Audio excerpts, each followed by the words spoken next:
अस्सलाम वालेकुम एवरीवन, कैसे हैं आप लोग। आई होप कि आप अपने घरों में बिल्कुल ठीक ठाक होंगे और बहुत खुश होंगे। Welcome to Anmol's kitchen. आज हमारे किचन में बन रही है कोल्ड कॉफ़ी। थोड़ी सी डिफरेंट बनाऊंगी, बहुत ही मज़ेदार बनती है और बहुत ही इसका रिच टेस्ट होता है। ठंडी ठंडी सी, मज़ेदार सी और बहुत ही स्मूथ। तो चलें ये मज़ेदार सी कोल्ड कॉफ़ी बनाना शुरू करते हैं। अगर आप मेरे चैनल पे नए हैं तो मेरे चैनल को करें सब्सक्राइब और साथ में लगे बेल को प्रेस करें। ये बिल्कुल फ्री है। बिस्मिल्लाहिर्रहमानिर्रहीम। तो सबसे पहले हमने चीनी और कॉफ़ी को ले लेना है और इसे अच्छी तरह से बीट कर इसको बहुत ज़्यादा हमने स्मूथ और फ्लफ़ी बना लेना है। तो कॉफ़ी के मैंने 2 टेबलस्पून ले लिए हैं और शुगर का इस्तेमाल मैं करूँगी तकरीबन 4 से 6 टेबलस्पून में इस्तेमाल करूँगी। और इसको पानी डालेंगे, इसमें नॉर्मल टेम्परेचर का पानी हमने डाल लेना है क्योंकि बहुत ज़्यादा गर्मी है, तो इसलिए गर्म पानी डालने का फ़ायदा नहीं है। ये नॉर्मल टेम्परेचर का जो पानी होता है उससे भी बहुत अच्छी सी ये बीट हो जाती है। हमने इसमें शुगर भी ऐड कर ली है। तो इसके बाद हमने पानी डाल दिया है, तकरीबन 1 से 2 टेबलस्पून पानी डालेंगे और बीटर की मदद से हमने इसमें अच्छी तरह से बीटर चलाना है। और बीटर को हमने 3 से 4 मिनट के लिए चलाना है, फुल स्पीड पे रोकते हुए चलाएंगे और ये बहुत ही ज़बरदस्त सी और स्मूथ सी कंसिस्टेंसी में आ जाएगा और बहुत ज़्यादा लाइट हो जाएगा। तो इसे बनाते हैं जब तक ये क्रीमी ना हो जाए और हमारी चीनी जो है बिल्कुल कॉफ़ी के अंदर डिज़ोल्व ना हो जाए, इतना हमने इसे बीट करना है। बहुत ज़्यादा इसे क्रीमी बनाने के लिए इसे अच्छी तरीके से बीट करना ज़रूरी होता है। तो इसे बीट करेंगे जब तक ये बहुत ही ज़बरदस्त सी कंसिस्टेंसी में ना आ जाए।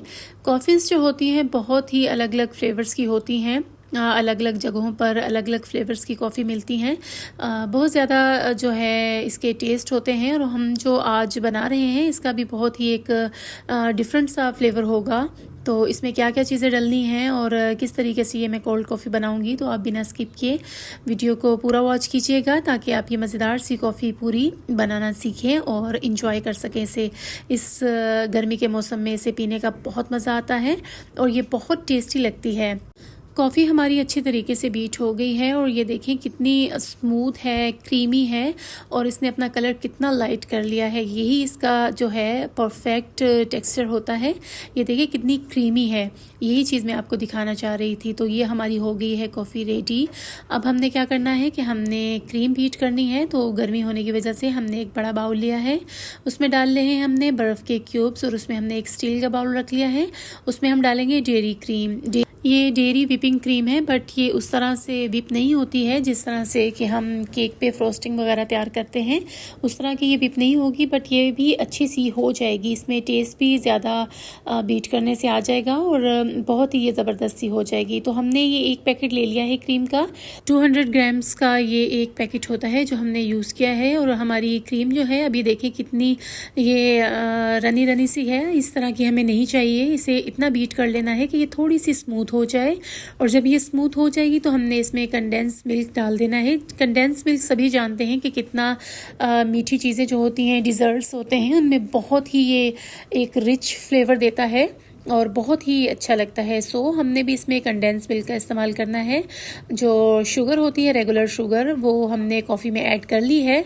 क्रीम में हमने करना है कंडेंस मिल्क ऐड।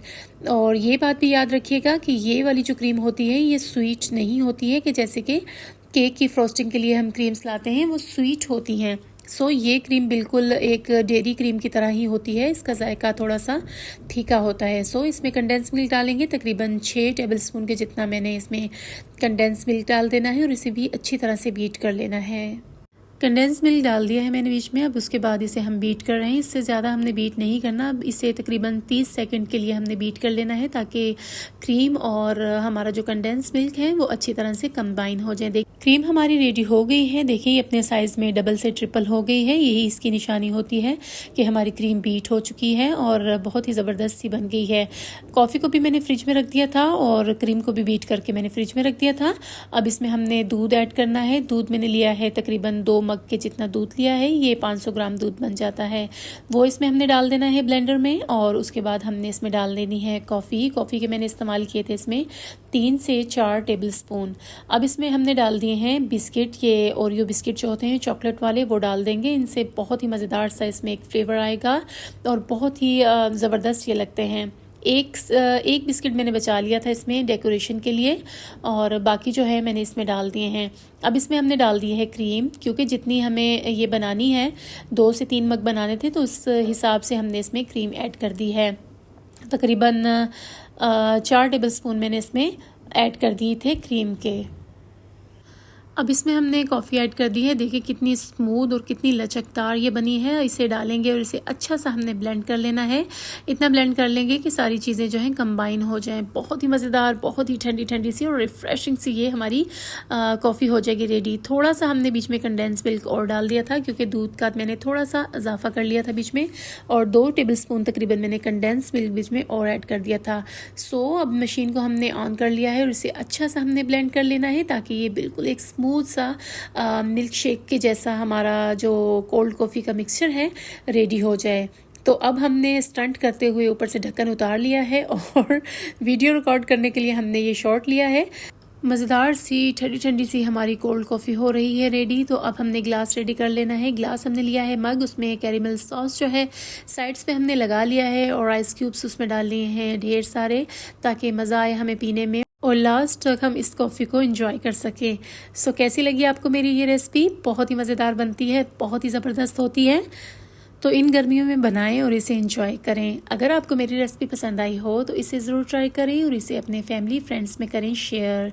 इसी के साथ मैं चाहूँगी आपसे इजाज़त। अल्लाह ताला आपको दुनिया और आखिरत की भलाइयाँ अता फरमाए, और अल्लाह ताला आपको दुनिया और आखिरत की रुसवाइयों से अपने हिफ्ज़ व अमान में रखे। आमीन सुम्मा आमीन। मुझे रखिएगा दुआओं में याद। अल्लाह हाफिज़ जी, बाय बाय।